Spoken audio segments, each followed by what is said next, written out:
దేవుని నామానికి మహిమ కలుగును గాక. ప్రియమైన మిక్కిలింపేట గ్రామస్తులకు ప్రభువైన యేసుక్రీస్తు నామంలో శుభాలు వందనాలు తెలియజేస్తున్నాం.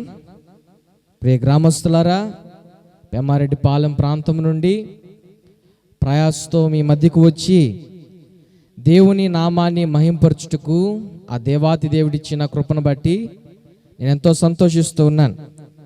గమనించండి, శబ్దం ద్వారా మీరు వింటున్నారని, ఆలకిస్తున్నారని నేను నమ్ముతూ ఉన్నాను. దేవుడు మిమ్మల్ని ఎంతగానో ప్రేమిస్తూ ఉన్నాడు. మిక్కిలింపేట గ్రామస్తుల్లో ఉన్న ప్రజలందరినీ, ప్రతి కుటుంబాన్ని, శబ్దం ద్వారా వింటున్న ప్రతి ఒక్కరిని యేసయ్య ఎంతగానో ప్రేమిస్తున్నాడు. ఆయన ప్రేమలో భేదం ఉండదు, ఆయన ప్రేమలో తారతమ్యాలు ఉండవు. ఆయన ప్రేమలో భేదవాడని, ధనికుడని, ఆయన ప్రేమలో చిన్నవాడని, పెద్దవాడని, ఆయన ప్రేమలో తక్కువ కులం వాడు, ఎక్కువ కులం వాడని ఏ భేదం ఉండదు. కాబట్టి ఆయన ప్రేమ అంత గొప్పదిగా ఈ లోకంలో ఉన్న మనుషుల మీద ఉంటున్నట్లు మేము తెలుసుకున్నాం. ఆలోచన చేయండి గ్రామస్తులారా, ఇక్కడ చేరి ఈ విధంగా చేసేవారమంతా కూడా 35 సంవత్సరాల లోపు ఉన్న వయసుతో ఉన్న యవనస్తులమే. ఎందుకు ఇలాంటి కార్యక్రమాలు చేపడుతున్నాం? ఎందుకు ఆయా గ్రామాల్లో తిరిగి ఈ మాటలు చెప్తున్నాం? ఎందుకు దేవుని పాటలు పాడుతున్నాం అని అంటే, యేసుక్రీస్తు ప్రభువారి యొక్క ప్రేమ మమ్మల్ని ఆకట్టుకుని, ఆ ప్రేమ మమ్మల్ని మంచి మనుషులుగా చేసిన విధానాన్ని బట్టి ఈ రోజున ఆయా ప్రాంతాల్లో యేసయ్య నామాన్ని ప్రకటించడం, యేసయ్య మాటలు చెప్పడం ఈ రోజున జరుగుతూ ఉంది. ఇక్కడ ఈ సౌండ్ సిస్టమ్ ఏర్పాటు చేసి ఆర్కెస్ట్రా చేస్తూ ఈ మాటలు చెప్తున్న నాతో సహా ఒకానొక సమయంలో యేసయ్య ప్రేమ మాలో లేని కారణాన, యేసయ్య ప్రేమ మాకు తెలియని కారణాన తల్లిదండ్రుల్ని గౌరవించేవారం కాదు, పెద్దవారిని గౌరవించేవారం కాదు, వ్యసనాలకు బానిసలమై రకరకాలైన కారణాల ద్వారా, రకరకాలైన నిర్ణయాల ద్వారా మా జీవితాల్ని పాడు చేసుకుని సమాజంలో గౌరవం లేని మనుషులుగా తిరుగుతున్న మమ్మల్ని ఆ యేసయ్య ప్రేమ మార్చి, ఆ యేసయ్య ప్రేమ ఈ రోజున మీ గ్రామంలో మీ మధ్యన మంచి మాటలు చెప్పేదానికి అవకాశం వచ్చింది. ఒకప్పుడు మా మాటలు వినేవాళ్ళు ఎవరూ లేరు, మా మాటలు అర్థం చేసుకుని గౌరవించే వాళ్ళు ఎవరు లేరు. ఎందుకంటే మా ప్రవర్తన, మా నడవడిక, మా ఆలోచనలు, మా మాటలు ఆ విధంగా ఉండేవి. ఎప్పుడైతే యేసయ్య ప్రేమ మాలోకి వచ్చిందో, ఎప్పుడైతే యేసయ్య ప్రేమ మమ్మల్ని ఆకర్షించిందో, మా మాట మారిపోయింది, మా చూపు మారిపోయింది, మా నడవడిక మారిపోయింది, మా తలంపులు మారిపోయినాయి. ఒకప్పుడు మాలో చెడు చూపు ఉండేది, ఒకప్పుడు మాలో చెడ్డ మాటలు ఉండేవి, ఒకప్పుడు మాలో ఎగతాళి కారణమైన తలంపులు ఉండేవి, అసభ్యకరమైన ఆలోచనలు ఉండేవి. ఎప్పుడైతే యేసయ్య ప్రేమ మాలోకి వచ్చిందో అవన్నీ మారిపోయినాయి. ఈ రోజున మీకు మంచి మాటలు చెప్పే స్థితిలోకి దేవుడు తీసుకువచ్చాడు. హల్లెలూయా. చాలా మంది ఈ రోజున మారిన మావలో వ్యసనాలకి బానిసలై విడుదల పొందిన వారు ఉన్నారు. ఆత్మహత్యలు చేసుకోవాలని, సూసైడ్ అటెంప్ట్ చేయాలని, ఇక మా జీవితం వృధా, ఈ లోకంలో బ్రతకడానికి వీల్లేదు అనుకొని చనిపోవాలనుకున్న వారు చాలా మంది ఉన్నారు. అప్పులు పాలైపోయి బాధలు పడి నిరాశలోకి వెళ్ళిన వారు, రోగాల ద్వారా స్వస్థత లేని వారు, అనేక రకాలైన కారణాల ద్వారా బాధించబడుతున్న వారు మాలో ఉన్నారు. ఈ రోజున మేము ఈ వయసులో ఎందుకు ఈ మాటలు చెప్తూ పాటలు పాడుతూ చేస్తున్నామంటే, ఎవరు కూడా, ఏ మనిషి కూడా ఏ కారణం లేకుండా ఒక పని చేయడు. ఏదైనా కారణం ఉంటే తప్ప వారు ఆ మార్గంలో కొనసాగరు. ఈ రోజున యేసయ్య దగ్గరికి మేము ఎందుకు వచ్చాము, యేసయ్య నామాన్ని ఎందుకు ప్రకటిస్తున్నామంటే, మాలో ఉన్న వ్యసనాలని యేసయ్య తీసివేశాడు, చనిపోవాలని కొన్ని తీర్మానం తీసుకున్న మమ్మల్ని బ్రతికించాడు, ఈ లోకంలో విలువ లేని మాకు విలువను దయచేశాడు. ఆలోచన చేయండి గ్రామస్తులారా, మీరు చాలా మంది మీ గృహాల్లో టీవీ కొనుక్కుంటారు, ఫ్యాన్ కొనుక్కుంటారు, ఫ్రిడ్జ్ కొనుక్కుంటారు, రకరకాలైన వాహనాలు కొనుక్కుంటా ఉంటారు. అయితే ఆ వాహనాలు కొనుక్కున్నప్పుడు, లేదా ఒక వస్తువు, ఎలక్ట్రికల్ వస్తువు కొనుక్కున్నప్పుడు, ఆ వస్తువుతో పాటు ఒక మాన్యువల్ బుక్ అనేది ఒకటి ఇస్తారు. అంటే ఆ వస్తువును ఎలా తయారు చేశారా, ఆ వస్తువులో ఏ పరికరాలు వాడారా, ఆ వస్తువుని ఎలా రిపేర్ చేయగలమా అన్నది. అయితే ఎందుకు ఈ మాటలు చెప్తున్నానంటే, ఈ లోకంలో ప్రతి వస్తువుని మనిషి తయారు చేశాడు. కాబట్టి మనిషి ఆ వస్తువుని ఎలా తయారు చేశాడో, ఎలా రిపేర్ చేయాలో ఆ బుక్లో రాశాడు. అయితే ఈ లోకంలో మనిషిని తయారు చేసిన మనిషి ఎవరు కూడా లేరు. మనిషిని సృష్టించింది ఒక దేవుడే. చాలా మంది ఈ గ్రామంలో రకరకాలైన మతాల వారు ఉన్నారు. మన భారతదేశంలో చాలా మతాలు ఉన్నాయి. క్రైస్తవ మతం అంటారు, హిందూ మతం అంటారు, ముస్లిం మతం అంటారు, చాలా మతాలు ఉన్నాయి. కానీ యేసయ్యది మతం కాదు, మార్గం. మతం అనగా గుడ్డిగా నమ్మేదాన్ని మతం అంటారు. మేము గుడ్డిగా నమ్మలేదు, కానీ రుచి చూచి, అనుభవించి, పరీక్షించి, జ్ఞానముతోటి యేసయ్య ప్రేమ ద్వారా నమ్ముకున్న వ్యక్తులమి. హల్లెలూయా. ఈ మాటలు ఆలకిస్తున్న గ్రామస్తులారా, ఎందుకు ఈ మాటలు చెప్తున్నానంటే, ఈ రోజున ఒక వస్తువును తయారు చేసిన మనిషి ఆ వస్తువుని ఎలా రిపేర్ చేయాలి, ఎలా వాడాలో చెప్తున్నాడు. అయితే మనిషిని తయారు చేసిన దేవుడు పరిశుద్ధ గ్రంథమైన ఈ బైబుల్ ద్వారా ఏ విధంగా మారాలి, ఏ విధంగా మంచిగా బ్రతకాలి, ఏ విధంగా సమాజంలో విలువకరంగా జీవించాలి, ఏ విధంగా పరిశుద్ధంగా జీవించాలో ఈ బైబిల్లో వ్రాసి ఉంచాడు. మీకు తెలుసు, చాలా మంది ఆయుష్ కావాలంటే, లేదా సౌభాగ్యం కావాలంటే, లేదా స్వర్గానికి వెళ్ళాలంటే ఎక్కడికో పుణ్యస్థలాలకు వెళ్ళి స్నానాలు చేసి అక్కడ మనం చేసే పరిస్థితుల ద్వారా, యాగాల ద్వారా స్వర్గం ప్రాప్తిస్తుంది, లేదా ఆయుష్ పెరుగుతుందని. కానీ నేను నమ్ముకున్న యేసయ్య మీకు ఆయుష్ కావాలంటే ఏం చెప్పాడో తెలుసా? యేసయ్య ఏం చెప్పాడో తెలుసా? తల్లిదండ్రిని సన్మానిస్తే వారికి ఆయుష్ పెరుగుతుందని చెప్పాడు. ఎవరు ఎక్కువ సంవత్సరాలు బాగా బ్రతుకుతారు, ఎవరు స్వర్గానికి వస్తారని యేసయ్య ఏం చెప్పాడో తెలుసా? పొరుగు వారిని ప్రేమించాలని చెప్పాడు. హల్లెలూయా. ఈ మాటలు వింటున్న గ్రామస్తులారా ఆలకించండి. తల్లిదండ్రికి సన్మానించేవాడికి దీర్ఘాయువు వస్తుంది, పొరుగు వారిని ప్రేమించే వారికి స్వర్గం ప్రాప్తిస్తుంది. అయితే ఈ మాటలు చెప్పిన యేసయ్యను స్వంత రక్షకునిగా అంగీకరిస్తే ఈ లోకంలో, సమాజంలో ఒక మంచి విలువకరమైన జీవితం ప్రసాదించబడుతుంది. హల్లెలూయా. విలువ లేని మాకు, యోగ్యత లేని మాకు, అర్హత లేని మాకు, ఎలాంటి ఒక మంచి మనస్సు లేని మాకు యేసయ్య ఈ లోకంలో ఎలా బ్రతకాలో ఈ బైబిల్ ద్వారా నేర్పించాడు, ఎలా మాట్లాడాలో బైబిల్ ద్వారా నేర్పించాడు, ఎలా ప్రవర్తించాలో బైబిల్ ద్వారా నేర్పించాడు. ఈ లోకంలో చాలా కులాలు ఉన్నాయి, చాలా రకాలైన కులాలు ఉన్నాయి. యేసుక్రీస్తు ప్రభువుని నమ్ముకొని కులం అంటూ లేదు. ఎందుకంటే యేసయ్య చెప్పలేదు ఏమని, పలాని కులం వారే నన్ను నమ్ముకోవాలి, పలాని మతం వారే నన్ను నమ్ముకోవాలి, పలాని ఆస్తిపరుడే నన్ను నమ్ముకోవాలని యేసయ్య చెప్పలేదు. యేసయ్య చెప్తున్నాడు, నేను అందరికీ దేవుణ్ణి. హల్లెలూయా. నేను అందరికీ దేవుణ్ణి. ఎందుకంటే ఆయన ప్రతి ఒక్కరిని పుట్టించాడు. ఈ లోకంలో మనం జీవిస్తున్న జీవితాన్ని బట్టి, మనం నడుచుకుంటున్న నడతను బట్టి, మన ఆలోచనలు బట్టి, మన క్రియలను బట్టి, మన యొక్క పరిస్థితి విధానాలను బట్టి మనం చాలా దిగజారిపోతా ఉన్నాం.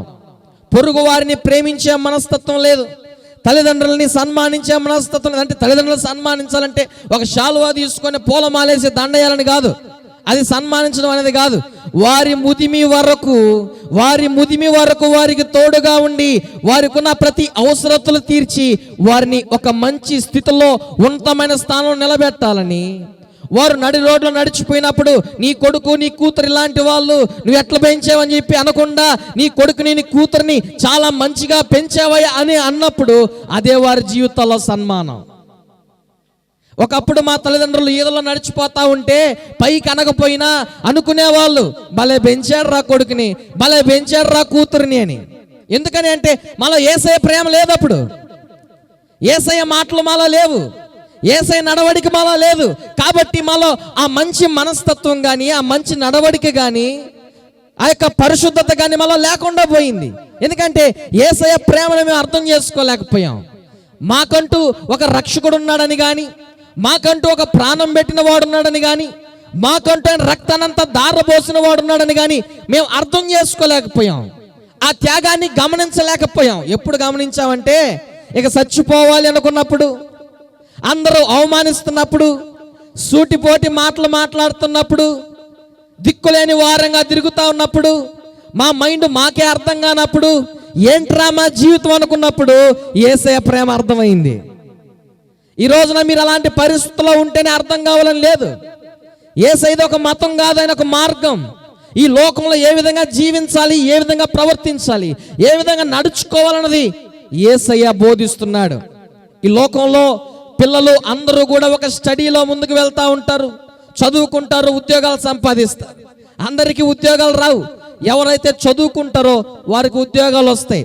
అది ప్రైవేట్ ఉద్యోగం కావచ్చు, గవర్నమెంట్ ఉద్యోగం కావచ్చు, ఏదైనా కానీ చదువుకుంటేనే వస్తాయి. అలాగే ఈ లోకంలో నువ్వు ఎట్టబడితే అట్ట జీవిస్తే స్వర్గం రాదు. ఎట్టబడి అట్లా ప్రవర్తిస్తే నీకు స్వర్గానికి వెళ్ళలేవు. ఎవరు వెళ్తారంటే ఈ లోకంలో ఎవరైతే పొరుగు వారిని ప్రేమిస్తారో, ఎవరైతే తల్లిదండ్రులను సన్మానిస్తారో, ఎవరైతే పొరుగోడు సొత్తును ఆశించరో, ఎవరైతే అబద్ధాలు చెప్పరో, ఎవరైతే వ్యభిచారము చేయరో, ఎవరు నరహత్య చేయరో, ఎవరు మోసాలు చేయరో, ఎవరు కూనీలు చేయరో వారు స్వర్గానికి వెళ్తారు. ఇవన్నీ చేయకుండా ఎలా ఉండగలం? కనీసం అబద్ధం చెప్పకుండా ఎలా ఉండగలవు అంటే యేసయ్యను నువ్వు స్వంత రక్షకునిగా అంగీకరిస్తే ఆయన ఈ లోకంలో నువ్వు ఏ విధంగా అబద్ధాలు చెప్పకుండా బ్రతకాలా, ఏ విధంగా మోసాలు చేయకుండా బ్రతకాలా, ఏ విధంగా కూనీలు చేయకుండా బ్రతకాలా, ఏ విధంగా పరిశుద్ధంగా జీవించాలో నా యేసయ్య నాకు నేర్పించాడు, మీకు కూడా నేర్పిస్తాడు. హల్లెలూయా. ఎలా బ్రతకాలో నాకు చెప్పాడు, మీకు కూడా చెప్తాడు. ఈ లోకంలో డబ్బు సంపాదించడం, పేరు ప్రఖ్యాతలు సంపాదించడం కాదు, కానీ మనసుకు నెమ్మదిగా బ్రతికే ఒక విధానం కావాలి. అది యేసయ్యలో మాత్రమే ఉంటుంది. శరీర ఆశల ద్వారా, ఈ లోక కోరికల ద్వారా చాలా మంది బాధించబడుతున్నారు. అయితే యేసయ్య చెప్తున్నాడు, సమస్త భారం మోయించిన సమస్త జనులారా, భారం మోసిన సమస్త జనులారా నా యొద్దకు రండి, మీకు నేను సమాధానాన్ని ఇస్తాను. నా యొద్దకు రండి, మీకు సంతోషాన్ని ఇస్తాను. సినిమాల్లో లేని సంతోషం, షికారులో లేని సంతోషం, తిరణాల్లో లేని సంతోషం, వ్యభిచారంలో లేని సంతోషం, అక్రమ సంబంధాల్లో లేని సంతోషం, భయంకరమైన పరిస్థితుల్లో లేని సంతోషం, నాలో మీకు సంతోషం దొరుకుతుంది. నేను మీకు సంతోషాన్ని ఇస్తాను. మీరు ఈ లోకంలో తెలుసో తెలియక ట్రాప్లో పడిపోయారు, వాటి ద్వారా కూరుకుపోయారు, సమాధానం లేకుండా బ్రతుకుతున్నారు, విలువ లేకుండా బ్రతుకుతున్నారు, నెమ్మది లేకుండా బ్రతుకుతున్నారు, అప్పులు పాలైపోయారు, అనారోగ్యాల చేత బాధపడుతున్నారు. ఇదిగో మిమ్మల్ని స్వస్థపరిచే దేవుణ్ణి, మీకు సంతోషాన్ని ఇచ్చే దేవుణ్ణి, మీకు విలువనిచ్చే దేవుణ్ణి నేనే యేసయ్యను. హల్లెలూయా. ఆ యేసయ్య చెప్తున్నాడు ఈ రాత్రి మీతోటి, మిక్కిలింపేట గ్రామస్తులారా, ఆ యేసయ్య మీతో చెప్తున్నాడు, మా జీవితాల్ని మార్చిన దేవుడు మీ జీవితాలను కూడా మారుస్తాడు. మాకు సంతోషాన్ని ఇచ్చిన దేవుడు మీకు సంతోషాన్ని ఇస్తాడు. మాకు విలువ తెచ్చిన దేవుడు మీకు విలువ తెస్తాడు. మీరు అనుకోవచ్చు డబ్బు ద్వారా విలువ వస్తుందని, డబ్బు ద్వారా సంతోషం వస్తుందని, పేరు ప్రఖ్యాతుల ద్వారా విలువ వస్తుందని, పేరు ప్రఖ్యాతుల ద్వారా సంతోషం వస్తుందని. అలాంటి పేరు ప్రఖ్యాతులు కలిగిన వారు, అలాంటి డబ్బు సంపాదించిన వారు ఎంతో మంది ఆత్మహత్యలు చేసుకొని చచ్చిపోతున్నారు ఈ రోజున. ఏ డబ్బు లేని మాకు, ఏ విలువ లేని మాకు, ఏ ప్రత్యేకత లేని మాకు, చచ్చిపోవాలనుకున్న మాకు ఈ రోజున సజీవులంగా నిలుచున్నామంటే డబ్బు ద్వారా కాదు, పేరు ప్రఖ్యాతుల ద్వారా కాదు, అంగబలం ద్వారా కాదు, ఈ లోకంలో మాకున్న సపోర్ట్ ద్వారా కాదు, యేసయ్యను విశ్వసించడం ద్వారా, యేసయ్యను స్వంత రక్షకునిగా అంగీకరించడం ద్వారా. ఈ మాటలు వింటున్న గ్రామస్తులారా ఆలకించండి. మీరు ఎలాంటి స్థితిలో ఉన్నా సరే, ఎలాంటి పరిస్థితుల్లో ఉన్నా సరే, ఈ మాటలు వింటూ ఉండగానే ఒకవేళ మీరు ఇలాంటి పరిస్థితుల ద్వారా బాధించబడుతుంటే, ఎలాంటి పరిస్థితుల ద్వారా, లోకంలో సూటిపోటి మాటల ద్వారా బాధించబడుతుంటే, అప్పుల ద్వారా కృంగిపోతూ ఉంటే, అనారోగ్య పరిస్థితుల ద్వారా బాగుపడిన స్థితిలో ఉంటే, ఈ లోకంలో మర్యాదకరలేని జీవితంలో ఉంటే, తల్లిదండ్రులని ఏ విధంగా నేను ముందుకు తీసుకువెళ్ళని అర్థం కాని స్థితిలో ఉంటే, ఈ మాటలు వింటూ ఉండగానే, ఈ శబ్ద తరంగం ద్వారా మీరు వింటూ ఉండగా, మీరున్న స్థలంలో మంచం మీద ఉండొచ్చు, వంట చేసుకుంటూ ఉండొచ్చు, వరండాలో ఉండొచ్చు, మీరు ఎక్కడున్నా కానీ ఒక్క మాట, యేసయ్యా నువ్వు మాకు సంతోషాన్ని ఇస్తావంట, నీ ప్రేమ అంత గొప్పదంట, నువ్వు సంతోషం ఇస్తే మాకు ఈ లోకంలో సమాధానం దొరకదంట, విలువగా జీవిస్తావంట, అయ్యా నేను నిన్ను నమ్ముతున్నాను, నేను స్వంత రక్షకునిగా అంగీకరిస్తున్నాను ఒక్క మాట కానీ, మీరు ఉన్న చోట కానీ ఒక్క మాట కానీ మీరు తలంచితే ఆ మాట మీ జీవితాన్ని దేదీప్యమానంగా వెలిగిస్తుంది. హల్లెలూయా. మా జీవితాన్ని వెలిగించింది. చీకటిలో ఉన్నాం మేము, భయంకరమైన పరిస్థితుల్లో ఉన్నాం మేము, వెలుగునిచ్చింది ఆ మాట. ఆయన వాక్యం వెలుగుగా ఉంది. చీకటిలో ఉన్న వారిని వెలుగులోకి నడిపిస్తుంది. చీకటిలో దాంకున్న వారిని యథార్థవంతులుగా చేస్తుంది. ఈ రోజున నీకున్న పరిస్థితులు బట్టి ఏదో తొందరపాటు నిర్ణయాల ద్వారా, ఏదో అనాలోచితమైన కారణాల ద్వారా నువ్వు బాధించబడుతూ ఉండొచ్చు. అది నీ తప్పు కాకుండా ఉండొచ్చు. స్నేహితుల కారణాన, బంధువుల కారణాన, ఇరుగు పొరుగు వారి కారణాన రాంగ్ స్టెప్ లోకి వెళ్ళిపోయి ఉండొచ్చు. కానీ యేసయ్య నిన్ను మంచి స్టెప్ లోకి నడిపిస్తాడు. ఈ రాత్రి సరైన మార్గంలోకి నడిపిస్తాడు. రాంగ్ స్టెప్ లో నుంచి రైట్ స్టెప్ లోకి దేవుడిని తీసుకువస్తాడు. ఈ రాత్రి ఈ మాటలు వింటూ ఉండగా ఒకవేళ యేసుక్రీస్తు ప్రభు వారిని మేము స్వంత రక్షకునిగా అంగీకరిస్తాం, మాకు సంతోషం కావాలి, సమాధానం కావాలి, విలువ కావాలని మీరు ఈ రాత్రి ఒక తీర్మానం తీసుకోగలిగితే, ఈ ప్రాంతంలో మందిరం ఉంది, ఈ ప్రాంతంలో మీరు మందిరానికి వెళితే ఇంకా అనేకమైన విషయాలు తెలుసుకోవచ్చు.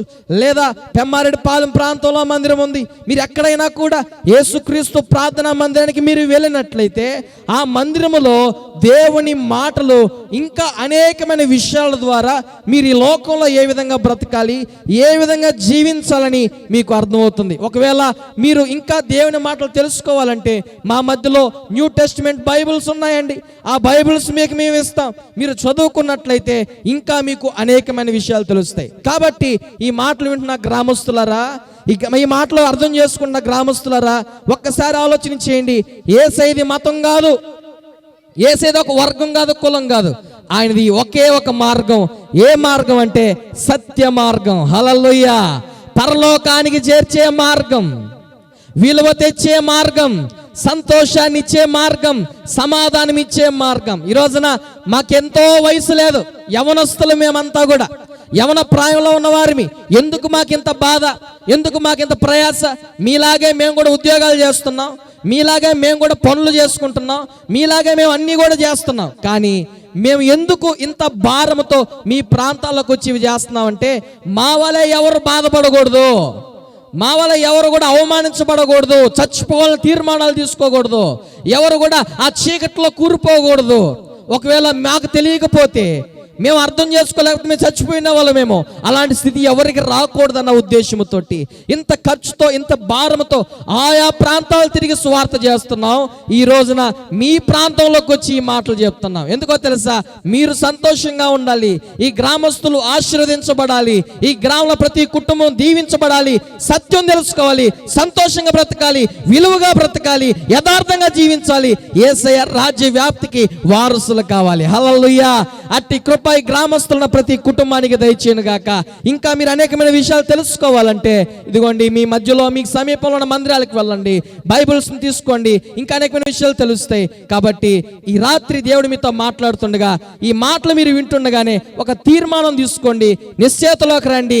యేసయ్యా, నువ్వు మా కొరకు రక్తం కార్చావంట, మా కొరకు ప్రాణం పెట్టావంట, మా పాపాల కొరకు బలియాగం అయ్యావంట. నేను నిన్ను నమ్ముతున్నానయ్యా. నాకు సంతోషం లేదయ్యా, నాకు సమాధానం లేదయ్యా, విలువ లేదయ్యా, నా బ్రతుకులో అర్థమే లేదయ్యా. ఈ రాత్రి నేను నిన్ను నమ్ముతున్నాను ఒక తీర్మానం తీసుకుంటే మీ కొరకు నేను ప్రార్థన చేయబోతా ఉన్నాను.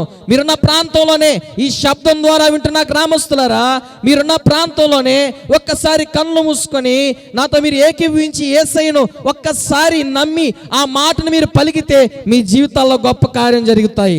మీ జీవితాల్లో దేవుడు గొప్ప కార్యం జరిగిస్తాడు. అట్టి కృప మీకు దేవుడు దయచేయనుగాక. కళ్ళు మూసుకోండి, మీ కొరకు నేను ప్రార్థన చేయబోతున్నాను. కళ్ళు మూసుకోండి, మీ కొరకు నేను ప్రార్థన చేయబోతున్నాను. పరిశుద్ధమైన దేవా, ప్రేమ కలిగిన తండ్రి, కృప కలిగిన నాయనా, మీకు స్తోత్రాలు. తండ్రి, ఈ రాత్రికాల సమయంలో ఈ మాటలు విన్న మిక్కిలింపేట గ్రామస్తులను మీరు దీవించండి. పాడి పంటలు చేస్తున్న వారిని, వ్యవసాయం చేస్తున్న వారిని, ఉద్యోగాలు చేసుకుంటున్న వారిని, కూలి పనులు చేసుకుంటున్న వారిని దీవించండి అయ్యా. సంతోషం లేని కారణాన చాలా మంది భయంకరమైన పరిస్థితుల్లో జీవిస్తున్నారు. కానీ నీ ప్రేమ మమ్మల్ని ఆదరించినట్లు, నీ ప్రేమ మమ్మల్ని ధైర్యపరిచినట్లు, నీ ప్రేమ మమ్మల్ని బ్రతికించినట్లు అయ్యా, నీ క్షమాగుణం మమ్మల్ని రక్షించినట్టు ఈ గ్రామంలో ప్రతి కుటుంబాన్ని రక్షించండి అయ్యా. మీలో తారతమ్యాలు లేదు అయ్యా, విభేదాలు ఉండవు మీకు అయ్యా. ప్రతి ఒక్కరిని ప్రేమించే దేవుడివి. ఈ రాత్రికాల సమయంలో ఎంతమంది అయితే ఈ మాటలు విని నేను నిజ దేవుడిగా, స్వంత రక్షకుడిగా అంగీకరించారో వారిలోకి మీరు వెళ్ళమని ప్రార్థిస్తున్నాను. వారిలో, వారి కుటుంబంలో ఉండమని ప్రార్థిస్తున్నాను. వారి జీవితాన్ని వెలిగించమని ప్రార్థిస్తున్నాను. పరిశుద్ధాత్మ అభిషేకం ఈ ప్రాంతంలో రగులుకొనుగా కానీ ప్రార్థిస్తున్నాను. బలమైన కార్యాలు జరిగించండి. ప్రతి ఒక్కరిని లేవనెత్తండి. అనారోగ్యాల చేత బాధించబడుతున్న వారికి స్వస్థత, సమస్యల ద్వారా కూరుకుపోయిన వారికి ఈ క్షణమందే విడుదల, గొప్ప కార్యం యేసు నామములో జరుగునుగా కానీ ప్రార్థిస్తున్నానయ్యా. ఈ రాత్రి నీ మాటలు విని విశ్వసించిన ప్రతి బిడ్డను మీరు లేవనెత్తండి. వారి కన్నీటిని మీరు తుడవండి. వారి కష్టాలు కడతీర్చండి, ధైర్యపరచండి, విడుదల చేయండి. గొప్ప అనాయింటింగ్ వారికి దయచేయమని ప్రార్థిస్తున్నాను. రాత్రి నీ శక్తి, నీ బలమైన అభిషేకం వారిలో ప్రవేశించును గాక. గొప్ప విడుదల వారికి కలుగును గాక. అయ్యా, ఆయన స్వంత రక్షకునిగా అంగీకరిస్తుండగా పరలోక రాజ్యానికి వారిని వారసులుగా చేయమని ప్రార్థిస్తూ, నేను నమ్మిన ప్రతి బిడ్డను విడిచిపెట్టే దేవుడు కాదు, త్రోసివేసే దేవుడు కాదయ్యా. ఇది సహాయం చేసి ఈ రక్షణలోకి నడిపించి ఈ గ్రామంలో ఈ రక్షణ కార్యం ద్వారా గొప్ప ప్రతిఫలం మేము చూచున్నట్లు, గొప్ప ప్రతిఫలం మేము ఆశించినట్లు తండ్రి సహాయం చేసి మీరు మహిమ పొంది ఈ కార్యక్రమం చేపట్టిన యవన బిడ్డలందరినీ కూడా దీవించి ఆశీర్వదించి చేరిన ప్రతి ఒక్క బిడ్డను దీవించు యేసు నామమున ప్రార్థిస్తున్నాను తండ్రి. ఆమేన్.